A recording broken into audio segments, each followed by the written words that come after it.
ചേട്ടാ നമസ്കാരം. നമസ്കാരം. അക്ഷരാർത്ഥത്തിൽ ഇന്നലെ രാത്രി ഒരു വെടിക്കെട്ട് തന്നെയായിരുന്നു ഇന്ത്യ നടത്തിയിരുന്നത്. കറാച്ചി പോയി, ഇസ്ലാമാബാദ് പോയി, സിയാക്കോട്ട് പോയി, ലാഹോർ പോയി. ഇന്ത്യ അവിടെ പൂരക്കെട്ടാണ് നടത്തിയത്. സത്യം പറഞ്ഞ കമ്പക്കെട്ടായിരുന്നു. അതിനുശേഷം INS വിക്രാന്ത് കറാച്ചി പോർട്ട് തകർത്തു എന്ന് പറഞ്ഞ ഒരു വാർത്ത പുറത്തു വന്നിരുന്നു. ആ വാർത്ത പുറത്തു വന്നപ്പോൾ അത് തെറ്റാണെന്ന് നമ്മൾ സ്ഥിരീകരിച്ചു. പക്ഷേ പാകിസ്ഥാൻ പറയുന്നത് ഇല്ല, കറാച്ചി തകർത്തു. കറാച്ചി പോർട്ട് ട്രസ്റ്റ് ഒഫീഷ്യൽ എന്ന് പറയുന്ന സൈറ്റിൽ എക്സ് ഹാൻഡിലിൽ അവർ ട്വീറ്റ് ചെയ്തു. പിന്നീട് ഞാൻ ആ ട്വീറ്റ് എടുത്ത് നോക്കാൻ പോയപ്പോൾ ഞാൻ കണ്ടത് അത് അവർ ഡിലീറ്റ് ചെയ്ത് കണ്ട വഴി ഓടുന്നതാണ്. കാരണം അവർ പറയുന്നത് അതിനുശേഷം വീണ്ടും ഒരു ട്വീറ്റ് ചെയ്തു, ഇല്ല ഞങ്ങളുടെ ഇത് ഹാൻഡിൽ ഹൈജാക്ക് ചെയ്തു എന്നാണ് അവർ പറയുന്നത്. എനിക്ക് മറ്റേ ഇതുണ്ടല്ലോ, നമ്മുടെ എന്താ ഒരു സിനിമ ഉണ്ടല്ലോ, എന്താ പേര്, മഹേഷിന്റെ പ്രതികാരത്തില് ഒരു കഥാപാത്രം പറയുന്ന ഒരു ഡയലോഗുണ്ട്, നീ എവിടെയെങ്കിലും ഒന്ന് ഉറച്ചു നിൽക്കടാ നായിന്റെ മോനെ എന്ന് പറയുന്നൊരു ഡയലോഗുണ്ട്. അതാണ് എനിക്ക് ആ സമയത്ത് ഓർമ്മ വന്നത്. അവന്മാര് ഭയം കൊണ്ട് ഓടുകയാണെന്നുള്ളതാണ്. പക്ഷേ ഇപ്പോ നമ്മളെല്ലാവരും കരുതിയിരിക്കുന്നത്, കഴിഞ്ഞ ദിവസം പൊടി പാറി, ഇനി പാകിസ്ഥാന് കിട്ടാനൊന്നുമില്ല. ഇസ്ലാമാബാദിൽ പാകിസ്ഥാനെ കയറി അടിച്ചു എന്ന് പറയുമ്പോൾ അണ്ണാക്കിൽ കയറി അടിച്ചു എന്ന് തന്നെയാണ് നമുക്ക് പറയേണ്ടി വരുന്നത്. അസീം മുനീറിനെ കാണാനില്ല. ഷഹബാസ് ഷരീഫിന്റെ വീട്ടിന്റെ 20 കിലോമീറ്റർ അപ്പുറം ബോംബ് വീണു. ഷഹബാസ് ഷരീഫ് ബങ്കറിൽ പോയി ഒളിച്ചു എന്നൊക്കെയാണ് പറയപ്പെടുന്നത്. പക്ഷെ വാർത്ത ഒന്നും സ്ഥിരീകരിച്ചിട്ടില്ല. കാരണം പാകിസ്ഥാൻ ഇത് പറയില്ലല്ലോ. പാകിസ്ഥാൻ പറയൂ ഞങ്ങളുടെ പ്രധാനമന്ത്രിയെ ഞങ്ങൾ ബങ്കറിൽ കൊണ്ട് ഒളിപ്പിച്ചിരിക്കുകയാണെന്ന് പാകിസ്ഥാൻ ഒരിക്കലും പറയാൻ പോകുന്നില്ല.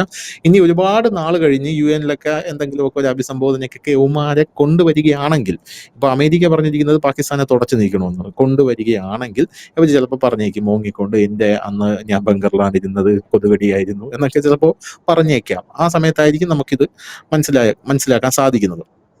പക്ഷേ പാകിസ്ഥാൻ ഇപ്പോൾ ഒരു അഭിമാന പ്രശ്നം രൂപപ്പെട്ടിരിക്കുകയാണ്. പാകിസ്ഥാന്റെ പാർലമെന്റിനകത്ത് നാടകീയ രംഗങ്ങളാണ്. പാകിസ്ഥാന്റെ ഷഹബാസിനെ പച്ചത്തെറിയാണ് പാകിസ്ഥാനിലെ പാർലമെന്റ് അംഗങ്ങൾ വിളിക്കുന്നത്. പാകിസ്ഥാൻ ഇന്ത്യയുടെ വിമാനങ്ങൾ അടിച്ചിട്ടു എന്ന് പറയുമ്പോൾ അവിടെയുള്ള പാർലമെന്റ് അംഗങ്ങൾ കൈയടിക്കുന്നുണ്ട്. പക്ഷെ പകുതി പാർലമെന്റ് അംഗങ്ങളെ കൈയടിക്കുന്നുണ്ട്, പകുതി പേര് കൈയടിക്കുന്നില്ല. എനിക്ക് തോന്നുന്നു പകുതി പേര് ഇമ്രാൻഖാന്റെ പാർട്ടിയുടെ ആൾക്കാരാണെന്നാണ് എനിക്ക് തോന്നുന്നത്. അതാണ് ഇപ്പോൾ അവിടെ നിന്ന് കാണാനുള്ള ഒരു സാഹചര്യം എന്ന് പറയുന്നത്. അപ്പൊ പാകിസ്ഥാന് നിലവിൽ ഇന്ത്യ എന്തെങ്കിലും ചെയ്യണം, എന്തെങ്കിലും നമ്മളെ ചെയ്തേ പറ്റത്തുള്ളൂ. കഴിഞ്ഞ ദിവസം ചറപറ മിസൈൽ അയച്ചതാണ്. നമ്മുടെ S-400 നമ്മുടെ അശോക മിസൈൽസും കൂടെ അതിനെ തകർത്ത് തരിപ്പണമാക്കി. ഒരു മിസൈൽ ഇന്ത്യയുടെ ഒരു രോമം വീഴാൻ പോലും സാധിച്ചില്ല. അപ്പൊ എന്തെങ്കിലും പാകിസ്ഥാൻ ചെയ്യണം. ജമ്മു കാശ്മീരിൽ നമ്മളതിപ്പോ ഇവിടെയെല്ലാം സംസാരിക്കുമ്പോൾ നമുക്ക് അതിന്റെ ഒരു ഗ്രാവിറ്റി ഫീൽ ചെയ്യാത്തത് അത് ജമ്മുവിൽ നടക്കുന്നത് കൊണ്ടാണ്. കാരണം ജമ്മുവിൽ ഈ വിഷയങ്ങൾ നടക്കുമ്പോൾ നമ്മൾ ഇവിടെ കേരളത്തിലുള്ള ആൾക്കാർ വിചാരിക്കും ജമ്മു അല്ലേ, ഇവിടെ എപ്പോഴും അടിയും ബഹളവും ഒക്കെ തന്നെയാണ്, അങ്ങോട്ട് ബോംബറി ഇങ്ങോട്ട് ബോംബറി ഷെല്ലാക്രമണം. പക്ഷെ ഇവിടെ അങ്ങനെയല്ല യഥാർത്ഥത്തിൽ ജമ്മുവിൽ നടക്കുന്നത്. ജമ്മുവിൽ യഥാർത്ഥത്തിൽ ഒരു സൈനിക നീക്കമാണ് അവിടെ പാകിസ്ഥാന്റെ നടന്നുകൊണ്ടിരിക്കുന്നത് എന്നുള്ളതാണ്. ഇപ്പൊ സിന്ദൂർ 2.0 തുടങ്ങാൻ നമ്മുടെ കേന്ദ്രം ഒരു അനുമതി കൊടുത്തിട്ടുണ്ടെന്നാണ് നമുക്ക് കരുതാൻ സാധിക്കുന്നത്. കാരണം രാജ്നാഥ് സിംഗ് നമ്മുടെ കരസേനാ മേധാവിയോട് ടെറിട്ടോറിയൽ ആർമിയെ വിളിക്കാൻ പറഞ്ഞിട്ടുണ്ട്. അത് ഒന്നാമത്തെ കാര്യം. അപ്പൊ എന്റെ ചോദ്യം, ഇത് സിന്ദൂർ 3.0 ഹെൽപ്പ് കൊടുക്കുന്ന മറ്റ് പ്രവർത്തനങ്ങളിലാണ്. അതെ അതെ അതെ അതെ സൈന്യം അങ്ങോട്ട് മുമ്പോട്ട് കയറുമ്പോൾ റിസർവിലുള്ള ആൾക്കാരാണല്ലേ, റിസർവിലുള്ള ആൾക്കാരാണ്. റിസർവ് അല്ല, റിസർവ് കഴിഞ്ഞിട്ട് റിസർവ് വേറെ. അത് എല്ലാവരെയും എല്ലാവരെയും വിളിക്കാനായിട്ടുള്ള ഒരു നിർദ്ദേശം കൊടുത്തിട്ടുണ്ട് എന്നുള്ള ഒരു കുറിപ്പ് ഞാൻ കണ്ടു.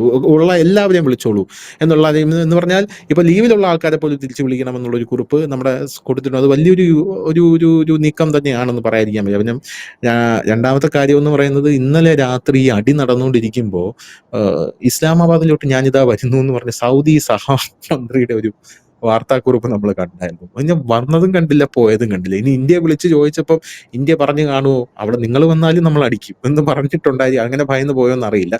സൗദി മാത്രമല്ല, ചൈനയെ കാണാനില്ല, തുർക്കിയെ കാണാനില്ല, അസർബൈജാനെ കാണാനില്ല, ആരെയും കാണാനില്ല. ഇവരെല്ലാം പാകിസ്ഥാനെ സഹായിക്കാൻ കയറി അടിച്ചോ എന്ന് പറഞ്ഞ ടീമുകളാണ്.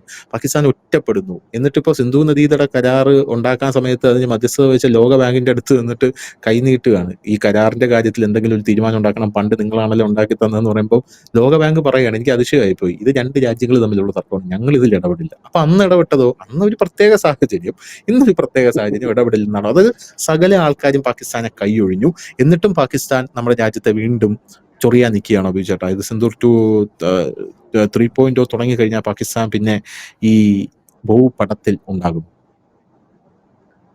അല്ല, എനിക്ക് തോന്നുന്നത് ഇന്നത്തെ ഒരു രാത്രി അതൊരു പക്ഷെ നമ്മുടെയൊക്കെ ജീവിതത്തിൽ, എല്ലാവരുടെയും ജീവിതത്തിൽ അപൂർവമായി കിട്ടുന്ന ഒരു നിമിഷങ്ങളിലൊന്നാണ്. എനിക്ക് തോന്നുന്നു ലോകത്തില് ഇത്രയും സന്തോഷത്തോടെ ആവേശത്തോടെ ലോകകപ്പ് കാണുന്ന ഒരു വികാരത്തോടെ യുദ്ധവാർത്തകൾ കണ്ടൊരു ജനം ഈ ലോകത്തുണ്ടെങ്കിൽ അത് ഭാരതീയരാണ്. പുതിയ അറിയിപ്പ് വന്നിട്ടുണ്ട്, കണ്ടല്ലോ അല്ലേ? കേന്ദ്രം പറഞ്ഞിട്ടുണ്ട് ലൈവ് ഇത് കൊടുത്തിരുന്നു. യുദ്ധമാണ്, അല്ലാതെ ഇത് IPL മാച്ച് അല്ലാന്ന് കേന്ദ്രം പറഞ്ഞിട്ടുണ്ട്. ഓക്കെ, പറഞ്ഞിട്ടുണ്ട്, കണ്ടിന്യൂ. ലൈവ് അതെ പോകരുതെന്ന് പറഞ്ഞിട്ടുണ്ട്. അപ്പം നമ്മൾ അതെ. ഇന്നലെ ഞാൻ സാധാരണ യുദ്ധം ഉണ്ടാകുന്ന ഒരു സന്ദർഭങ്ങളിൽ പണ്ടായാലും മറ്റു ഉം, രാജ്യങ്ങളായാലും അവിടുത്തെ ജനങ്ങൾ, ഇരു രാജ്യത്തെ ജനങ്ങൾ ഭയചകിതരായിട്ടിരിക്കുകയും അഥവാ ഒരു ഫോൺ ചെയ്ത് കഴിഞ്ഞാൽ, ഫോൺ പോലും അങ്ങനെ ആരും ഉം, ഉപയോഗിക്കത്തില്ല, ഫോൺ ചെയ്ത് കഴിഞ്ഞാൽ സേഫ് ആണോ എന്നാണ് ചോദിക്കുന്നത്. പക്ഷെ ഇന്നലത്തെ ഇന്ത്യയിൽ നടന്നത്, നമ്മൾ ഇന്ത്യ ലോകകപ്പ് ഫുട്ബോളിന്റെ ഫൈനലിൽ കയറി നമ്മൾ മത്സരിക്കുന്ന ഒരു പ്രതീതിയിലാണ് ജനം ആർപ്പുവിളികളും സന്തോഷത്തോടെയും അർമാദിക്കുന്നത്. ഒരു കാഴ്ച നമുക്ക് കാണാൻ കഴിയുന്നു. കാരണം ഉം. എന്തുകൊണ്ടാണ് നമ്മൾ അത്ര ഹാപ്പി ആയിട്ട് അതിനെ വരവേറ്റത് എന്ന് ചോദിച്ചു കഴിഞ്ഞാൽ, നരേന്ദ്രമോദിയെ കണക്ക് ഒരു ഭരണാധികാരി ഈ രാജ്യത്തുണ്ട്, സുശക്തമായ ഒരു യെസ്, സൈന്യമുണ്ട്, അതിലേറെ സുശക്തമായ ടെക്നോളജി ഉണ്ട്. അത് തന്നെയാണ് യെസ്. നമ്മുടെ ഏറ്റവും വലിയ. അതെന്ന് വെച്ചാൽ സൈന്യം ഉണ്ടായിട്ടോ ടെക്നോളജി ഉണ്ടായിട്ടോ കാര്യമില്ല, അതിനെ നയിക്കാൻ ഉം, ഒരു നായകൻ വേണം, അതായത് ഒരു ഭരണാധികാരി വേണം. ആ ഒരു അതെ. ഭരണാധികാരിയുടെ നിലപാടും നയവും ആണ്. കാരണം സൈന്യം മാത്രം യുദ്ധം ചെയ്താൽ സൈന്യത്തിന് യുദ്ധം ജയിക്കാൻ കഴിയും, പക്ഷെ ലോകത്ത് നമ്മൾ ഒറ്റപ്പെടും. ഇവിടെ കൃത്യമായ ആസൂത്രണം ഇന്ത്യ നടത്തുകയും പാകിസ്ഥാൻ പരാജയപ്പെട്ടതുമാണ് നമ്മൾ കണ്ടത്. കാരണം ഏഹ്, ഈ ഇവിടെ ഇവിടെ പലരും ഇപ്പോൾ പറയുന്ന കാര്യം ഉം, നരേന്ദ്രമോദിയുടെ ഒരു മാനറിസമാണ് പറയുന്നത്. കാരണം ഈ സംഭവം നടക്കുന്നു പഹൽഗാമില്, അതിന് തൊട്ടടുത്ത ദിവസം അദ്ദേഹം നേരെ പോകുന്നത് ബീഹാറിലേക്കാണ്. അവിടെ ഒരു സർക്കാരിന്റെ പരിപാടി പങ്കെടുക്കുന്നു. വളരെ കൂളായിട്ടാണ് അദ്ദേഹം പങ്കെടുക്കുന്നത്, ഒരു മുഖത്തിന് ഒരു ഇതുമില്ല. അപ്പൊ മീഡിയ വൺ ചർച്ചയ്ക്ക് ഇരുന്നിട്ട് മീഡിയ വൺ പറഞ്ഞു, കണ്ടോ ബീഹാറിലെ തെരഞ്ഞെടുപ്പ് പ്രമാണിച്ച് പഹൽഗാമിൽ കൂട്ടക്കൊല നടത്തിയതാണ് എന്ന് നമ്മൾ ഇപ്പോൾ സംശയിക്കണമെന്ന് മീഡിയ വൺ പറഞ്ഞു. അത് കഴിഞ്ഞ് അദ്ദേഹം തിരിച്ചു വരുന്നു, തിരുവനന്തപുരത്ത് വരുന്നു. തിരുവനന്തപുരത്ത് നിന്ന് ശശി തരൂരിനെ, നമ്മുടെ പിണറായി വിജയനെയൊക്കെ ട്രോളുന്നു, ചിരിക്കുന്നു, കളിക്കുന്നു, ഇവിടെ നിന്ന് പോകുന്നു. അതിനുശേഷം അദ്ദേഹം ഈ അടിയുടെ സിന്ദൂർ 2.0 തുടങ്ങുന്നതിന്റെ തലേ ദിവസം അദ്ദേഹം മഹാരാഷ്ട്രയിൽ ഒരു ചടങ്ങിൽ പങ്കെടുക്കുന്നു. വളരെ കൂളായിട്ട് നിന്ന് കളിയും ചിരിയുമായിട്ട് അദ്ദേഹം പോകുന്നു.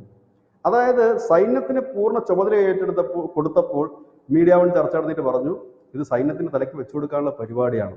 ഇതാണ് ഇവന്റെ ബുദ്ധി. ഈ ബുദ്ധിയുടെ ആൾക്കാർ തന്നെയാണ് പാകിസ്ഥാനിലുള്ളത്. അതാണ് അവർ ചിന്തിച്ചത്. ഇവിടെ ചിന്തിച്ച് ഇത്രയും ബുദ്ധിമാനായ ഈ ജേർണലിസ്റ്റുകൾ ചിന്തിക്കുന്നതിന്റെ അത്രയും തന്നെ പാകിസ്ഥാൻ ചിന്തിച്ചിട്ടുള്ളൂ. ഇവിടെ ശ്രദ്ധേയമായ കാര്യം, ഈ സൈന്യത്തിന്റെ കാര്യങ്ങൾ നോക്കാൻ പൂർണ്ണ ചുമതല വിട്ടുകൊടുത്തു. കാരണം നമ്മുടെ സുരക്ഷയാണ് സൈന്യത്തിന്റെ കൈകളിൽ, നിങ്ങൾ എടുത്തോ, ബാക്കി കാര്യം ഞങ്ങൾ നോക്കിക്കൊള്ളാം. കാരണം ബാക്കി കാര്യങ്ങൾ എന്തൊക്കെയാണ്, ലോക രാജ്യങ്ങളുമായിട്ട് നമ്മൾ ചർച്ച നടത്തണം, നയതന്ത്ര തലത്തിൽ നയം രൂപപ്പെടുത്തണം, നമുക്ക് എല്ലാ സൈഡിലും ലോക്ക് ചെയ്യണം, അതെല്ലാം ഞങ്ങൾ നോക്കിക്കൊള്ളാം. കാരണം എന്താണ്, എല്ലാം കൂടെ എടുത്ത് തല വെക്കേണ്ട ആവശ്യം ഒരു ഭരണാധികാരികൾക്കും ഇല്ല. നിങ്ങൾ നിങ്ങളുടെ പണി നോക്കും, ഞങ്ങൾ ഞങ്ങളുടെ പണി നോക്കുന്നു. അങ്ങനെ വളരെ കൂളായിട്ട് നിന്നുകൊണ്ട് എല്ലാ രാജ്യങ്ങളിലേക്കും നമ്മൾ നയതന്ത്ര പ്രതിനിധികളെ അയക്കുന്നു. ജയശങ്കർ പോകേണ്ടത് ജയശങ്കർ വിളിക്കുന്നു, ഫോൺ ചെയ്യുന്നു, വിളിക്കുന്നു. നരേന്ദ്രമോദി വിളിക്കേണ്ടത് നരേന്ദ്രമോദി വിളിക്കുന്നു. അങ്ങനെ പൂട്ടേണ്ടിടത്തെല്ലാം പൂട്ടുന്നു. ആ പൂട്ടി ലോക്ക് ചെയ്യേണ്ടിടത്തെല്ലാം ലോക്ക് ചെയ്തു. ലോക്ക് ചെയ്ത് കഴിഞ്ഞപ്പോഴേക്കും കൃത്യമായ എന്തായാലും പ്രധാനമന്ത്രി നരേന്ദ്രമോദി അറിയാതിരിക്കില്ല ഈ സമയം എപ്പോഴാണെന്ന്. ആ ദിവസം നമ്മൾ ആലോചിക്കണം, ഈ തിരിച്ചടി കൊടുക്കുന്നതിന്റെ മുമ്പ് നടന്ന ഒരു വളരെ കൂളായിട്ട് അദ്ദേഹം പങ്കെടുക്കുന്ന ഒരു കാഴ്ചയാണ് നമ്മൾ കണ്ടത്. അപ്പോ ഈ സംഭവിച്ചത് എന്തേന്ന് ചോദിച്ചു കഴിഞ്ഞാൽ, ഈ പാകിസ്ഥാൻ പ്രതീക്ഷിച്ചത്, ഇല്ലെങ്കിൽ പാകിസ്ഥാനെ പിന്തുണയ്ക്കുന്നവർ പ്രതീക്ഷിച്ചത്, ഇതൊക്കെ ഇങ്ങനെയൊക്കെ നടന്നാലും കാര്യം വരുമ്പോൾ സൗദി അറേബ്യ അടക്കമുള്ള അറബ് രാജ്യങ്ങൾ ഞങ്ങളെ പിന്തുണയ്ക്കും, തുർക്കി കൈവിടില്ല, ചൈന എന്തായാലും മാനസിക സപ്പോർട്ടല്ല ടെക്നിക്കൽ സപ്പോർട്ടാണ് അവർ ചൈനയുടെ പ്രതീക്ഷിച്ചത്, അതെങ്കിലുമൊക്കെ കിട്ടുമെന്ന് കരുതി. പക്ഷെ ഇവിടെ ഈ ജിയോ പൊളിറ്റിക്സ് മാറിയിട്ട് 10-15 കൊല്ലമായി ഈ ലോകത്ത് തന്നെ. കാരണം തുർക്കി ഇപ്പോൾ പഴയ തുർക്കിയല്ല, കാരണം എർദോഗൻ ഇപ്പോൾ പഴയ എർദോഗനുമല്ല. വല്ലപ്പോഴും ഒക്കെ പുള്ളി ഒന്ന് തലവെക്കും, എന്തെങ്കിലും രണ്ട് ഡയലോഗ് അടിക്കുമെന്നുള്ളതല്ലാതെ വേറൊന്നുമില്ല. അതായത് തുർക്കിയുടെ ഇപ്പോഴത്തെ കാര്യങ്ങളൊക്കെ കണ്ടാൽ ചിരിച്ച് മണ്ണ് കയറും. തുർക്കിയെ ഇപ്പോൾ ആകെ സപ്പോർട്ട് ചെയ്യുന്ന ലോകത്തെ ഒരേ ഒരു രാജ്യം പാകിസ്ഥാനാണ്. എല്ലാവരും 5th തലമുറ, അതായത് 5th ജനറേഷൻ ഫൈറ്റർ ജെറ്റുകളാണ് അമേരിക്കയും റഷ്യയും ഉണ്ടാക്കിയത്. പക്ഷെ തുർക്കി 6.5 ജനറേഷനാണ്, 6.5 ജനറേഷൻ, 6 അല്ല 6.5 ജനറേഷൻ. ഈ നമ്മുടെ ചൈനയെ പോലെ അവർ 8 എന്നൊക്കെയാണ് പറയുക, 7 കഴിഞ്ഞിരിക്കുന്നു എന്നൊക്കെയാണ് അവർ പറയുന്നത്. ഇതൊന്നും ആരും കണ്ടിട്ടില്ല. ഇതിന്റെ ചില രൂപങ്ങൾ, മിനിയേച്ചറുകൾ ഉണ്ടാക്കിയിട്ടുണ്ട്. ഈ മിനിയേച്ചറുകളായിരുന്നു കഴിഞ്ഞ കുറെ കാലമായിട്ട് ഈ പാക് യൂട്യൂബേഴ്സ് ഉപയോഗിച്ചുകൊണ്ടിരുന്നത്. ഇന്ത്യ ഇത് കാണുന്നുണ്ടോ, ഇന്ത്യ ഇത് കാണും. അപ്പം എർദോഗൻ ഇടയ്ക്കിടയ്ക്ക് ഇരിക്കുമ്പോൾ ഓരോ കളി വിമാനങ്ങൾ ഉണ്ടാക്കാറുണ്ട്. വിമാനമായിട്ടല്ല ഉണ്ടാക്കുന്നത്, അതിന്റെ മിനിയേച്ചർ ചെറിയ പതിപ്പ്, പിള്ളേർ കളിക്കുന്ന ടൈം പതിപ്പ് ഉണ്ടാക്കിയിട്ട് കാണിക്കുന്നത്, ഇതാണ് ഞങ്ങൾ ഇപ്പൊ ഇറക്കാൻ പോകുന്ന ഞങ്ങളെ 6.5 അതായത് 7th ജനറേഷനിലേക്ക്. ഇങ്ങനെയൊക്കെയാണ് പുള്ളി അടിച്ചോണ്ടിരിക്കുന്നത്. പിന്നെ പുള്ളി ചെയ്തുകൊണ്ടിരുന്ന പണി എന്താണെന്ന് വെച്ചാൽ, ഈ സിറിയയിലും ഒക്കെ ഉണ്ടായിരുന്നവർക്ക് ആയുധം കൊടുക്കും. ഈ ഭീകരന്മാർക്ക് ആയുധം കൊടുക്കും നമ്മൾ വിചാരിക്കും ഈ ഭീകരന്മാരുടെ സ്നേഹം കൊണ്ട് കൊടുക്കുന്നതാണ്. അല്ല, കച്ചവടമാണ്. അങ്ങനെയൊക്കെ തട്ടിമുട്ടി നിൽക്കുന്നു. അപ്പോൾ ഈ അവസരത്തിൽ ഹമാസിനെ നിരന്തരം അടിച്ച് നശിപ്പിച്ചുകൊണ്ടിരിക്കുന്നു ഇസ്രായേൽ. അപ്പോൾ എന്തെങ്കിലും ഒന്ന് പറയണമല്ലോ, കാരണം ലോകത്തെ മുസ്ലിങ്ങളുടെ ഒരു വക്താവാണല്ലോ എർദോഗൻ. അപ്പോൾ അദ്ദേഹം പറഞ്ഞു, അപ്പോൾ ഇത് എപ്പോഴാണ് പറയുന്നതെന്ന് നോക്കണം ആ സ്റ്റേറ്റ്മെന്റ്. നരേന്ദ്രമോദിയും മറ്റുള്ള രാജ്യത്തലവന്മാരും പറഞ്ഞതിന് ശേഷം പറയുന്നു. ഇപ്പൊ നമ്മുടെ രാജ്യം എന്താണ് പറയുന്നത്? നരേന്ദ്രമോദി ഇപ്പോൾ അടിയൊക്കെ ചിപ്പം കിട്ടി നാശമായി കഴിഞ്ഞപ്പോൾ പറഞ്ഞു ഇനി തൽക്കാലം കുറച്ചൊന്ന് നിർത്തി വെക്കണം, അവർക്ക് മരുന്നും വെള്ളമൊക്കെ കൊടുക്കേണ്ടതാണ്, മാനുഷിക പരിഗണന വെച്ച് ഒന്ന് കുറയ്ക്കണമെന്ന് ഇന്ത്യ ആവശ്യപ്പെട്ടു, പലരും ആവശ്യപ്പെട്ടു. അപ്പോൾ ഈ ഒരു തക്കം നോക്കി എർദോഗൻ വീണ്ടും രംഗത്തെത്തി. എർദോഗൻ പറഞ്ഞു നിർത്തിയില്ലെങ്കിൽ പണി പാടും, ഞങ്ങൾ ഇത് ചെയ്യുമെന്ന് പറഞ്ഞു. ഓ ശരി എന്ന് പറഞ്ഞു. അത് കഴിഞ്ഞപ്പോഴത്തേനും നമ്മുടെ സിറിയയിൽ അസദ് ഭരണകൂടം താഴെ പോയി. അപ്പോഴത്തേനും ഈ അസദ് ഭരണകൂടം ഇറാന്റെ പിന്തുണയോടുകൂടി ഭരിച്ച ഒരു സർക്കാരാണ് അസദ്. അപ്പം അവിടെ ഈ നമ്മുടെ അൽഖ്വയ്ദ ഉൾപ്പെടെയുള്ളവരെ പിന്തുണച്ചുകൊണ്ടിരുന്നു. അവിടെ വേറൊരു വിഭാഗമുണ്ട് അൽഖ്വയ്ദ, ISIS വേറെയുണ്ട് ഈ അസദ് കൂടാതെ. അപ്പോൾ അവന്മാരാണ് ഇപ്പോൾ ആ ടീമാണ് ഇപ്പോൾ അധികാരം പിടിച്ചിരിക്കുന്നത്. അപ്പം ഈ വിഭാഗത്തിന് പിന്തുണച്ചുകൊണ്ട് തുർക്കി രംഗത്തെത്തും എന്ന് പറഞ്ഞു. അതായത് ഇസ്രായേലിനെ ആക്രമിക്കും എന്നൊരു നിലയിലേക്കൊക്കെ എർദോഗൻ സംസാരിച്ചു. പറഞ്ഞു തീരുന്നതിന് മുമ്പ് അമേരിക്ക അന്ന് വൈകിട്ടും പിറ്റേ ദിവസമായിട്ട് ചറ പറയാന്ന് പറഞ്ഞ് ബോംബുകൾ കൊണ്ട് വാരി അൽഖ്വയ്ദയുടെ ഒക്കെ മണ്ടക്കിട്ട് കൊടുത്തു. അതോടുകൂടി എർദോഗന് കാര്യം മനസ്സിലായി, കാരണം നാറ്റോ സഖ്യത്തിലുള്ള രാജ്യമാണ്, അതുകൊണ്ട് അത് നിർത്തി. ഇസ്രായേൽ എന്ത് ചെയ്തു? ഇസ്രായേൽ പറഞ്ഞു തുർക്കിയുടെ ഭാഗത്ത് നിന്ന് ആവശ്യമില്ലാത്ത പണിക്ക് പോകരുത്, അടി ഇങ്ങോട്ട് കിട്ടും, മിണ്ടിയില്ല. ഇറാന്റെ വിഷയത്തിൽ തുർക്കി കാര്യമായിട്ട് ഇടപെട്ടില്ല. കാരണം എന്ന് വെച്ചാൽ അമേരിക്കയാണ് ഒരു സൈഡിൽ നിൽക്കുന്നത്, അതുകൊണ്ട് അണ്ണനൊന്നും മിണ്ടിയില്ല അവിടെ. അത് കഴിഞ്ഞ് ഇതിൻ്റെ ഇടയ്ക്ക് ഒരു വേണ്ടാത്ത പണിയും പുള്ളി ഒപ്പിച്ചു വെച്ചു. റഷ്യക്ക് ചില ആയുധങ്ങളൊക്കെ പുള്ളി ഈ അവസരത്തിൽ കൊടുക്കുകയും ചെയ്തു. അത് അമേരിക്കയുടെ കലിപ്പ് വരുത്തി വെക്കാൻ ഇടയായി. അങ്ങനെയൊക്കെ ഇരിക്കുന്ന സമയത്താണ് നമ്മുടെ പാകിസ്ഥാൻ പെട്ടുകിടക്കുന്ന വിവരം അറിഞ്ഞത്.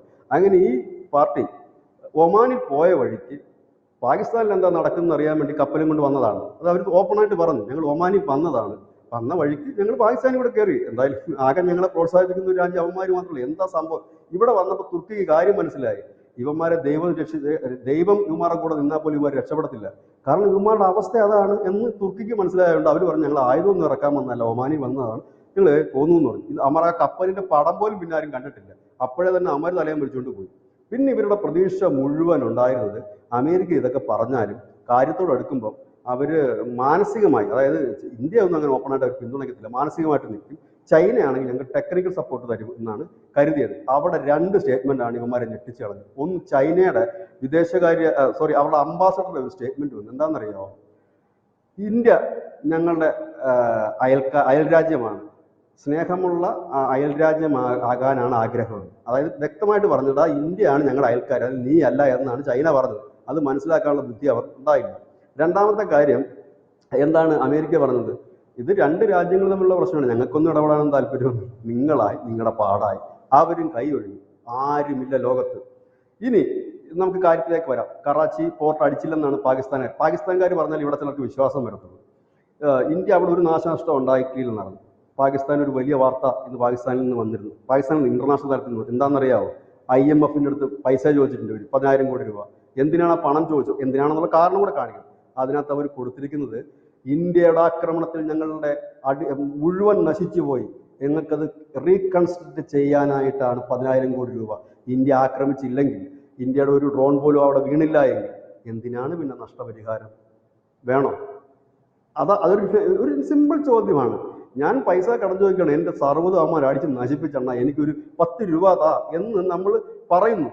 ആ പറയുമ്പോഴാണ് നമ്മുടെ ഇവിടുത്തെ ആൾക്കാർ പറയാം. എന്നിട്ട് അതിലും വലിയ രസം, ഇപ്പൊ രാവിലെ നമ്മുടെ ഖാജ അസീം അവരുടെ വിദേശകാര്യമന്ത്രിയുടെ ഗീർവാണങ്ങൾ രാവിലെ തുടങ്ങിയിട്ടുണ്ട്. അവർ പറഞ്ഞത് വലിയ യുദ്ധമാകും, സംഭവമാകും എന്നൊക്കെ പറയുന്നു. ഒപ്പം തന്നെ പുള്ളി പറയുന്ന കാര്യം, ഇന്ത്യയുടെ 77 ഡ്രോണുകൾ പാകിസ്ഥാന്റെ അതിർത്തി കടന്നു. അത് പുള്ളി സമ്മതിക്കുന്നുണ്ട്. ഈ 77 ഡ്രോൺ എങ്ങനെ എണ്ണി എന്നുള്ളത് എനിക്കറിയില്ല. അപ്പം അദ്ദേഹം പറയുന്നത് പാകിസ്ഥാന് എയർ ഡിഫൻസ് സിസ്റ്റം അതിന് വഴിവെക്കുകയായിരുന്നു ഡ്രോൺ കയറി വരാൻ. ഇതെന്താണ് എന്ന് പഠിക്കാൻ വേണ്ടിയിട്ടായിരുന്നു. പക്ഷെ അവർ താഴെ വീഴുന്നതിന് മുമ്പ് 77 എണ്ണം അടിച്ചിട്ടു എന്നാണ് പറയുന്നത്. അപ്പം സ്വാഭാവികമാണ് അദ്ദേഹം ഇതിന്റെ അപ്പുറവും പറയും. കഴിഞ്ഞ ദിവസം എന്താണ് 3 വിമാനം അടിച്ചിട്ടെന്ന് പറഞ്ഞ ടീമാണ്. വിഷ്വൽ എവിടെയെന്ന് വെച്ചാൽ പറഞ്ഞ് മാത്യു സാമുവലിന്റെ ചാനൽ ഉണ്ടാകുമെന്ന് പറഞ്ഞു. അപ്പം ഇങ്ങനെയൊക്കെ ഉള്ള ഓരോ തള്ളി നടത്തുന്ന ഒരു ടീമാണ് പുള്ളി. അപ്പം ഇതേ രീതിയിലാണ് ഇദ്ദേഹത്തിന്റെ പോകുന്നത്. ഏതായാലും പാക് സേനയെ സംബന്ധിച്ച് അവരുടെ മുഖം രക്ഷിക്കേണ്ടത് അവർക്ക് അനിവാര്യമായ ഘടകമാണ്. കാരണം ഒരു ജനതയെ പറ്റിച്ച് ജീവിക്കുന്ന ഒരു സൈന്യം, ആ ജനതയെ ഇത്രയും നാൾ പറ്റിച്ച് ഇന്ന് രാവിലെ റിപ്പബ്ലിക് TV അടക്കം പുറത്തുവിട്ടിരിക്കുന്ന ഒരു വലിയ വാർത്ത ന്യൂസ് ചാനലുകൾ കൊടുത്തിരുന്നു. 50 സൈനിക താവളത്തിൽ നിന്ന് ലാഹോറിൽ, റാവൽപിണ്ടിയിൽ, കറാച്ചിയിൽ ഒക്കെയുള്ള സൈനിക കൺമോൺമെന്റ് ഏരിയകളിൽ നിന്ന് സൈന്യം പാടെ ഓടിപ്പോയി അവിടുന്ന്. അതായത് ആദ്യത്തെ ഡ്രോൺ വീണപ്പോൾ ഈ പഞ്ചാബ് സിന്ധ് പ്രവിശ്യയിലുള്ള 30 ഇടങ്ങളിൽ, അതായത് സൈനിക പോസ്റ്റുകളല്ല ധനുഷേ, സാധാരണ അടി നടക്കുമ്പോൾ ഈ അതിർത്തിയിലുള്ള സൈനിക പോസ്റ്റ് പോകും, അവിടെ 5-6 സൈനികരെ കാണുന്നത്, അവരല്ലത്. ഇത് സൈനിക താവളങ്ങളാണ്. അതായത് നിർണായകമായ സമയത്ത് പ്രതികരിക്കേണ്ട സൈനിക താവളം 30 പേര് ആദ്യം പോയി. പിന്നുള്ളത് റാവൽപിണ്ടിയിൽ നിന്ന് ഇന്ത്യ അടിച്ച എല്ലാ സ്ഥലത്തു നിന്നും യുവമാർ പോയി. അത് ഒന്നാമത്തെ കാര്യം. ഇതെല്ലാം കൊണ്ട് ജനത്തിനാകെ പൊറുതിമുട്ടിയിരിക്കുന്നു. അത് കഴിഞ്ഞ ദിവസം കണ്ട പാർലമെന്റ് അല്ല ഇപ്പോൾ കാണുന്നത്. അതായത് എടുത്തിട്ട് മുടുക്കുകയാണ്. എല്ലാവരും ചോദിക്കുന്നത് മുനീർ എവിടെ എന്നാണ് ചോദിക്കുന്നത്. കരസേനാ മേധാവി നമ്മുടെ അയോധ്യയെ വന്നിട്ട് കല്ലിടാൻ ഇരുന്നതാണ് പുള്ളി. ഇനി അവസാനം പുള്ളിക്ക് എർദോഗന്റെ തുണി കഴുകാൻ കൊടുക്കേണ്ട ഒരു അവസ്ഥയിലേക്ക് നാട് വിടേണ്ടി വരും ഒരു പക്ഷേ. ഏതായാലും ഇതേ രീതിയിലാണ് ഇപ്പോൾ ഇവിടെ കാര്യങ്ങൾ. അപ്പം ഇന്ത്യയുടെ ഏറ്റവും വലിയ വിജയം നയതന്ത്ര തലത്തിൽ ഇന്ത്യ കൃത്യമായി തന്നെ സേനയുടെ പണി ഏൽപ്പിച്ചു. നിങ്ങൾ നിങ്ങളുടെ കാര്യം നോക്കിക്കോളൂ, അവിടെ നിങ്ങൾക്ക് തീരുമാനിക്കാം, സമയം സ്ഥലം എന്തും നിങ്ങളുടെ തീരുമാനമാണ്. അതിനകത്തൊന്നും ശരിയാണ്, അദ്ദേഹം എടുത്ത സ്റ്റാൻഡ് കറക്റ്റ്. ഭരണകൂടത്തിന്റെ ഇത് രാജ്യത്തിന്റെ മുഴുവൻ ജനങ്ങളുടെ ഭരണപരമായ കാര്യങ്ങൾ നിയന്ത്രിക്കണം. അത് ഞങ്ങൾ നോക്കിക്കൊള്ളാം, നിങ്ങൾ ബാക്കി നോക്കൂ എന്ന് പറഞ്ഞു. കൃത്യമായി തന്നെ നരേന്ദ്രമോദി ഒരാൾക്കും ഒരു സംശയവും തോന്നാത്ത രീതിയിൽ ലോകരാജ്യങ്ങൾ നോക്കുമ്പോഴും പാകിസ്ഥാൻ നോക്കുമ്പോൾ എന്താ വളരെ കൂളായിട്ട് ചിരിച്ച് കളിച്ച് നടക്കുന്നു. അതിൻ്റെയൊക്കെ മോക്ക് ഡ്രില്ലുകൾ നടത്തുന്നു. പിന്നെ UP എക്സ്പ്രസ് വേയിൽ കൊണ്ടുവന്നിട്ട് വിമാനം ഇറക്കുന്നു, പല കാര്യങ്ങൾ കാണിക്കുന്നു. ഇങ്ങനെയൊക്കെയുള്ള ഒരുപാട് കാര്യങ്ങൾ കാണും. ഇതിനിടയിൽ നമ്മുടെ മന്ത്രിമാരൊക്കെ കൂളായിട്ട് പോകുന്നു. ഇന്നെന്താ കണ്ടത്? ഇന്ന് നമ്മൾ രാവിലെ കണ്ട ഒരു മനോഹരമായ കാഴ്ച, നമ്മുടെ ജമ്മു കാശ്മീർ മുഖ്യമന്ത്രി ഒമർ അബ്ദുള്ള സ്റ്റേറ്റ് കാറിൽ റോഡിൽ കൂടെ പോവുകയാണ്. അവിടെയാണ് പാകിസ്ഥാന്റെ പ്രധാനമന്ത്രി ബങ്കറിൽ ഇരിക്കുമ്പോഴാണ് ഇന്ത്യയുടെ ജമ്മു കാശ്മീരിന്റെ, അതായത് സ്ഥിരം ഈ കണ്ടിന്യൂസ് ഷെല്ലും ഡ്രോണും വീണുകൊണ്ടിരിക്കുന്ന ജമ്മു കാശ്മീരിന്റെ അതിർത്തിയിലേക്ക് പോകുന്നു. അദ്ദേഹം നടന്ന് റോഡിൽ കൂടെ ഒക്കെ നടന്നിട്ടാണ് നാട്ടുകാരോട് സംസാരിക്കുന്നത്. ഇന്ത്യയുടെ എല്ലാ അതിർത്തി സംസ്ഥാനങ്ങളിലെ മുഖ്യമന്ത്രിമാർ ഇന്ന് രാവിലെ മുതൽ തന്നെ പഞ്ചാബ് ഭഗവത് സിംഗ് മാന് അവിടുത്തെ ലോക്കൽ ആളുകളുമായിട്ട് സംസാരിക്കാനായിട്ട് ഈ അതിർത്തി സ്ഥലങ്ങളിലേക്ക് വന്നു. നമ്മുടെ മന്ത്രിമാരെല്ലാം ഇന്ന് റോഡിലുണ്ട്. ഇവന്മാർ ബോംബിടും, തകർക്കും. ഇന്നലെ മിസൈൽ അറ്റാക്ക് ചെയ്തെന്ന് പറഞ്ഞ സ്ഥലത്തുണ്ട്. ഇവരുടെ ഈ ഷഹബാദ് ഷെരീഫ് എവിടെ? ഇവരുടെ കരസേനാ മേധാവി എവിടെ? ആരെയും കാണുന്നില്ല. നമ്മുടെ കരസേനാ മേധാവിമാരെ നമ്മൾ ഒരു ദിവസം ഒരു 3-4 തവണ കാണുന്നുണ്ട്. അല്പനിമിഷം മുമ്പ് വരെ നമ്മൾ കണ്ടതേ ഉള്ളൂ. ആ ഒരു ഫോട്ടോ കാണുമ്പോൾ തന്നെ അറിയാം ഒരു രാജ്യത്തിന്റെ കോൺഫിഡൻസ് എങ്ങനെ ഉണ്ടെന്ന്. ഇപ്പോൾ നടന്ന മീറ്റിംഗിന്റെ ശ്രീ രാജ്നാഥ് സിംഗിന്റെ അധ്യക്ഷതയിൽ കൂടി മീറ്റിംഗിന്റെ ഫോട്ടോ ഒന്ന് കാണുന്നതെന്ന് വെച്ചാൽ എല്ലാവരും നല്ല ചിരിച്ച് മധുരിച്ച് ഹാപ്പി ആയിട്ടിരുന്നിട്ടുള്ളൊരു ഈ കുശലം പറയത്തില്ല നമ്മൾ. ഒരു സാധാരണഗതിയിൽ വളരെ സീരിയസ് ആയിട്ടൊരു മീറ്റിംഗ് ചെയ്യുമ്പോൾ നമ്മുടെ മുഖമൊക്കെ വലിയത് വളരെ ഹാപ്പി ആയിട്ടിരുന്നിട്ട് സംസാരിക്കുന്ന ഒരു ഫോട്ടോയാണ്. ആ ഫോട്ടോ വരുമ്പോൾ തന്നെ അറിയാം നമ്മൾ എന്തുകൊണ്ടാണ് ഇന്നലെ ചിരിച്ചതെന്ന്. കാരണം ഇത്രയും ഈസി ആയിട്ട് കാര്യങ്ങൾ കൈകാര്യം ചെയ്യാൻ അറിയാവുന്ന ഒരു ഭരണകൂടവും സൈന്യവും ഉള്ളപ്പോൾ പിന്നെ നമ്മളിത് വളരെ ഹാപ്പി ആയിട്ട് എൻജോയ് ചെയ്യേണ്ട അവസ്ഥ. പക്ഷേ ഇപ്പോഴും അങ്ങനെയല്ല അതിന്റെ കാര്യങ്ങൾ പോകുന്നത്. ഇപ്പോൾ കഴിഞ്ഞ കുറേ ദിവസങ്ങളായിട്ട് പാകിസ്ഥാൻ ശ്രമിച്ചുകൊണ്ടിരുന്നത് ഇന്ത്യയെ കാശ്മീരിലേക്ക് തളച്ചിടാനായിരുന്നു. അതായത് പാക് അധിനിവേശ കാശ്മീരിലേക്ക് ഇന്ത്യയുടെ മുഴുവൻ ശ്രദ്ധയും കൊണ്ടുവരിക, അവിടെ ഒരു അറ്റാക്ക് നടത്തുക. കാരണം അവിടെ ഒരു അറ്റാക്ക് നടത്തി കഴിഞ്ഞാൽ ഇവർക്ക് വലിയ വിഷമിക്കേണ്ട കാര്യമില്ല. കാരണം ഇന്ത്യ സ്വാഭാവികമായിട്ട് മുൻപും എപ്പോഴും ചെയ്യുന്ന പണി പാക് അധിനിവേശ കാശ്മീരിലേക്ക് കയറും, അടിക്കും. പാക് അധിനിവേശ കാശ്മീർ യുവമാരുടെ അല്ലല്ലോ അത്. അപ്പൊ അതുകൊണ്ട് ആ മണ്ണ് പോയാലോ അവിടെ 10 പേര് ചത്താലോ അവർക്ക് പ്രശ്നമൊന്നുമില്ല. അതുകൊണ്ട് ഇന്ത്യയുടെ മുഴുവൻ ശ്രദ്ധയെ അവിടത്തേക്ക് വരുത്താൻ വേണ്ടിയിട്ടാണ് ഇന്നലെ വൈകുന്നേരം മുതൽ കാശ്മീരിൽ ഇടതടവില്ലാതെ ഡ്രോൺ ആക്രമണം നടത്തിയത്. പക്ഷേ ഇവന്മാരുടെ ബുദ്ധി അല്ലല്ലോ നമ്മുടെ ബുദ്ധി. ഇവന്മാർ സ്വപ്നത്തിൽ പോലും വിചാരിക്കാതിരുന്നിടത്താണ് നമ്മൾ തിരിച്ചടി കൊടുത്തത്. അവന്മാർ കാശ്മീരിൽ ഇങ്ങനെ കണ്ടിന്യൂസ് ഇടുമ്പോൾ നമ്മൾ എവിടെയൊക്കെ അടി കൊടുത്തത്? റാവൽപിണ്ടിയിലും കറാച്ചിയിലും ലാഹോറിലും നടന്നു, തൊട്ടു പിന്നാലെ പെഷവാറിൽ നടന്നു. അവിടുത്തെ അടിയെല്ലാം കഴിഞ്ഞ് അവന്മാർ തീർന്നോന്ന് കരുതി കഴിയുമ്പോൾ കേൾക്കുന്നത് കറാച്ചി അടിച്ച് പൊട്ടിച്ചിട്ടുണ്ടെന്ന് കേൾക്കുന്നു. അതായത് കാശ്മീർ പ്രതീക്ഷിച്ചിരുന്നവന്മാർ ഇസ്ലാമാബാദ് ഇന്ത്യ ഇസ്ലാമാബാദ് തലസ്ഥാനം കൂടെ കണ്ടു കഴിഞ്ഞപ്പോൾ ഇവന്മാർ വെച്ച് പോയി ഇവിടെ കൊണ്ട് തീർക്കുമായിരിക്കും എന്ന് വിചാരിച്ചു. പക്ഷെ തീർന്നില്ല. കറാച്ചി കൂടെ കഴിഞ്ഞപ്പോൾ പണി തീർന്നു. അപ്പൊ ഇതാണ് അവർക്ക് പറ്റി. ഇനിയിപ്പോൾ അവർ ചെയ്യാൻ പോകുന്നത് പണി, ഇപ്പൊ നടന്നുകൊണ്ടിരിക്കുന്ന ഒരു കാര്യം, ഇപ്പൊ നമ്മുടെ ഈ ടെറിട്ടോറിയൽ ആർമിയെ വിളിക്കുവാനായിട്ട് കരസേനയ്ക്ക് അനുമതി കൊടുത്തിരിക്കുന്ന ഉൾപ്പെടെയുള്ള കാര്യങ്ങൾ എന്തെന്ന് ചോദിച്ചാൽ നമ്മുടെ അതിർത്തിയിൽ കഴിഞ്ഞ കുറേ ദിവസങ്ങളായിട്ട് ഇവർ അവരുടെ കരസേനയൊക്കെ കൊണ്ട് നിർത്തിയിട്ടുണ്ട്, ടാങ്കുകളൊക്കെ കൊണ്ട് നിർത്തിയിട്ടുണ്ട്. എവിടെങ്കിലും ഒന്നും ചെയ്യണ്ടേ അവർക്ക്? പാക് അധീന കശ്മീരിലേക്ക് കയറാനുള്ള സാധ്യതയുണ്ടോ? ടെറിട്ടോറിയൽ ആർമി വിളിച്ചിട്ടുണ്ട് എന്ന് പറഞ്ഞുകൊണ്ട് ഞാൻ ചോദിക്കുക. അല്ല, സാധാരണഗതിയിൽ ഈ വലിയ യുദ്ധങ്ങളും മറ്റൊക്കെ ഉണ്ടാകുമ്പോഴാണ് ടെറിട്ടോറിയൽ ആർമി വരുന്നത് എന്നാണ് നമുക്ക് മനസ്സിലാക്കാൻ കഴിയുന്നത്. കാരണം ഈ നമ്മുടെ യുദ്ധഭൂമിയിലേക്കല്ല അവർ പോകുന്നത്. ഈ സൈന്യത്തിന്റെ ഹെൽപ്പുകളും മറ്റും ചെയ്തു പോകാനും ഈ അവിടുത്തെ പ്രാദേശികമായിട്ടുള്ള സുരക്ഷ, സൈന്യം നോക്കിക്കൊണ്ടിരുന്ന ചില കാര്യങ്ങളുണ്ട് നമ്മുടെ പ്രാദേശികമായിട്ട്. അപ്പൊ അവർ ആ സ്ഥലത്ത് നിന്ന് വാർ ഫ്രണ്ടിലേക്ക് പോവുകയാണ്. സൈന്യം പോകുന്നു, അല്ലെങ്കിൽ അവരുടെ റിസർവ് ബറ്റാലിയൻ പോകുന്നു. പോയി കഴിയുമ്പോൾ ഈ സ്ഥലങ്ങളുണ്ടല്ലോ, ഇവരുടെ ക്യാമ്പും മറ്റൊക്കെ ഉണ്ടായിരുന്ന ആ സ്ഥലങ്ങളുടെ സുരക്ഷയായിരിക്കും സാധാരണഗതിയിൽ ടെറിട്ടോറിയൽ ആർമിക്ക് ചെയ്യുന്നത്. ഒപ്പം തന്നെ ഈ സൈന്യത്തിന് വേണ്ട ഹെൽപ്പുകളും ഈ ടെറിട്ടോറിയൽ ആർമിയാണ് ചെയ്തു കൊടുക്കുന്നത്. കാരണം അതിന്റെ ഒരു ഭാഗമാണ്. കാരണം നമ്മുടെ സൈന്യത്തിൽ അനവധി വിഭാഗങ്ങളുണ്ടല്ലോ. മുഴുവൻ സൈനികർ, റിസർവായിട്ടിരിക്കുന്നവർ, ഇത് കൂടാതെ CRPF, BSF, അങ്ങനെ അനവധി വിഭാഗങ്ങളുണ്ട്. ആ ഒരു വിഭാഗം പോലെ തന്നെയാണ് ടെറിട്ടോറിയൽ ആർമി എന്ന് പറഞ്ഞാൽ. അത് ഫ്രണ്ട് ലൈനിലേക്കല്ല അവർ പോകുന്നത്, പകരം ഫ്രണ്ട് ലൈനിലേക്ക് പോകുന്നവരുടെ ഒരു ഹെൽപ്പ് ചെയ്യുവാനും അവർ മുമ്പ്, അതായത് അവർ നമ്മുടെ ഇപ്പോൾ ജമ്മു കാശ്മീരിലെ ഒരു ലോക്കലി ഉള്ള ചില കാര്യങ്ങളാണ് അവർ നിയന്ത്രിച്ചുകൊണ്ടിരുന്നത്. ചിലപ്പോൾ ഒരു പക്ഷേ സേന, നമുക്കറിയാം കഴിഞ്ഞ കാലങ്ങളിലൊക്കെ നമ്മുടെ ഗതാഗതമൊക്കെ ഇങ്ങനെ വലിയ പ്രശ്നങ്ങളുണ്ടാകുമ്പോൾ നിയന്ത്രിക്കുമായിരുന്നു, ഒപ്പം തന്നെ മറ്റു കാര്യങ്ങൾ നിയന്ത്രിക്കുമായിരുന്നു. അപ്പം ആ സേന വാർ ഫ്രണ്ടിലേക്ക് പോകുമ്പോൾ ആ സേന മുമ്പ് ചെയ്തുകൊണ്ടിരുന്ന ഡ്യൂട്ടിയുണ്ട്. ആ ഡ്യൂട്ടികളാണ് ഇവരെ സാധാരണഗതിയിൽ ഏൽപ്പിക്കുന്നത്. അതായത് നമ്മുടെ നാട്ടിലുണ്ടാകുന്ന കാഷ്വാലിറ്റീസ്, അങ്ങനെയുള്ള കാര്യങ്ങൾ, അതായത് ഒരു സൈന്യം സമാധാന കാലത്ത് എന്താണോ ചെയ്യുന്നത് ആ ഡ്യൂട്ടികളാണ് ഇവരെ ഏൽപ്പിക്കുന്നത്. അതായത് നമ്മുടെ വീട് ഏൽപ്പിച്ചിട്ട് പോകുന്നില്ല, അതേപോലത്തെ ഒരു ഫീലാണ്. പിന്നെ ഇവർ യുദ്ധത്തിലും ഇവർക്ക് പങ്കെടുക്കാം വേണ്ടി വന്നാൽ, അതിനൊരു സാഹചര്യം ഇതുവരെ നമ്മുടെ രാജ്യത്ത് വന്നിട്ടില്ല.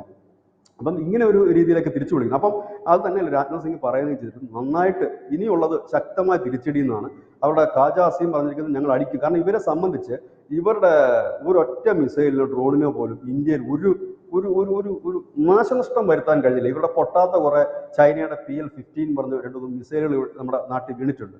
ഇവിടെയാണ്, അതായത് ഇവരാപത്ത് കാലത്ത് ആരൊക്കെ സഹായിക്കുമെന്ന് ഇവർ കരുതി അതില്ല. ഇന്ന് മുൻ അമേരിക്കൻ സൈനിക മേധാവി പറഞ്ഞിരിക്കുന്നു, പാകിസ്ഥാൻ എന്ന് പറയുന്ന രാജ്യം പൂർണ്ണമായി ഇല്ലാതായാൽ മാത്രമേ ലോകത്ത് സമാധാനം ഉണ്ടാകൂ. അപ്പം അമേരിക്ക എത്ര നാളായിട്ട് ഇവന്മാരുടെ ഉള്ള പക മനസ്സിൽ വെച്ചിരിക്കുകയായിരുന്നു. കഴിഞ്ഞ ദിവസം അവിടെ മരിച്ച മസൂദ് അസറിന്റെ സഹോദരൻ റൌഫ്, ഈ റൌഫ് ആണ് ഒരു 25 വർഷം മുമ്പ് ഒരു അമേരിക്കൻ ജേർണലിസ്റ്റിന്റെ കഴുത്തറത്ത് വന്നത്.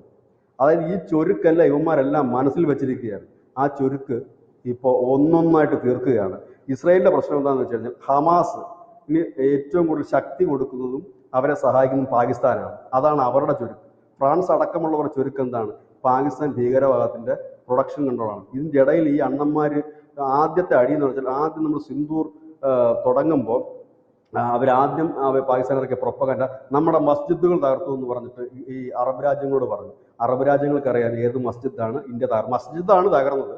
അത് ഏത് മസ്ജിദാണെന്നുള്ളത് ലോകത്തിനെല്ലാം അറിയാവുന്ന ഭയങ്കര ഫേമസ് മസ്ജിദ് തന്നെയായിരുന്നു. അതായത് ലക്ഷറെ തോയ്ബയുടെ ആസ്ഥാനമായ മസ്ജിദ്, അതാണ് അടിച്ചു തകർത്തത്. അത് കഴിഞ്ഞപ്പോൾ പോയി അഫ്ഗാനിസ്ഥാനോട് പറഞ്ഞു. അപ്പോൾ അഫ്ഗാനിസ്ഥാനും പറഞ്ഞത്, നിങ്ങളായിട്ട് വരുത്തി വെച്ചതൊക്കെ നിങ്ങളായിട്ട് സോൾവ് ചെയ്യുക, ഇതിന്റെ ഷെയർ പറ്റാൻ ഞങ്ങൾ എന്തായാലും ഇല്ല. പിന്നെ പോകുന്ന പോക്കിൽ ആ ബലൂചിസ്ഥാൻ ഇഷ്യൂ കൂടെ ഒന്ന് പരിഹരിച്ചേക്കണം. കാരണം ബലൂചിസ്ഥാൻ ബോർഡറിൽ ഈ അഫ്ഗാനിസ്ഥാനുമായിട്ടുള്ളതുണ്ട്. അപ്പോൾ ആ പോകുന്ന പോക്കിൽ അതുകൂടെ ഒന്ന് ക്ലിയർ ചെയ്താൽ ഉപകാരമായിരിക്കും എന്ന് പറയുക മാത്രമല്ല അവർ ചെയ്തത്. അഫ്ഗാൻ ബോർഡറിലേക്ക് അവന്മാരുടെ സൈന്യത്തെ നീക്കി നിർത്തിയിരിക്കുക. ഇപ്പം അതാണ് മറ്റൊരു പണി നടത്തിയിരിക്കുന്നത് അവന്മാർ. ഒന്നത്, ഇനി ഇതിനിടയിൽ നമ്മുടെ ബലൂചിസ്ഥാൻകാർ അവന്മാർ കൃത്യമായി തന്നെ പണി തുടങ്ങിയിട്ടുമുണ്ട്. ഇപ്പോൾ അവർ പറയുന്നത് ഞങ്ങളെ അംഗീകരിക്കണം, ഞങ്ങൾ സ്വതന്ത്രമൊക്കെ ആയിട്ടുണ്ട് എന്നാണ് അവർ പറയുന്നത്. അതിന് ടൈം എടുക്കും. ഇതാണ് ഇപ്പോൾ അവസ്ഥ. ഏതായാലും ഞാൻ പ്രതീക്ഷിക്കുന്നത് സിന്ധൂർ 2.0 ശേഷം ഇപ്പം നമ്മൾ 3.0 കടക്കുന്നു. അതൊരു അന്തിമ അടിയായിരിക്കും എന്നാണ്. കാരണം നരേന്ദ്രമോദി പറഞ്ഞ പാകിസ്ഥാൻ ഒരു 100 വർഷത്തേക്ക് പിന്നോട്ടടിക്കുന്ന ഒരു അടിയായിരിക്കും. കാരണം ഇപ്പോഴും അവർക്ക് സമയമുണ്ട്, അവർക്ക് വേണമില്ല. കാരണം എല്ലാവരും അവരെ കൈയൊഴിഞ്ഞു, ആരുമില്ല, സഹായിക്കാനില്ല. നമ്മൾ വിഷമം വരുമ്പോൾ ആരുടെങ്കിലും പറയാൻ വേണ്ടേ? അങ്ങനെയുള്ള ഒരാൾ പോലും അവിടെ ഇല്ല എന്നുള്ളതാണ്. പരസ്പരം അങ്ങോട്ടും ഇങ്ങോട്ടും കെട്ടിപ്പിടിച്ച് കരയാന്നല്ലാതെ ഒരു ഇതും ആ രാജ്യത്തിന് ഇല്ല എന്നുള്ളത്. ഇത്രയേ ഉള്ളൂ പാകിസ്ഥാൻ. താങ്ക് യു ചേട്ടാ, താങ്ക് യു സോ മച്ച്.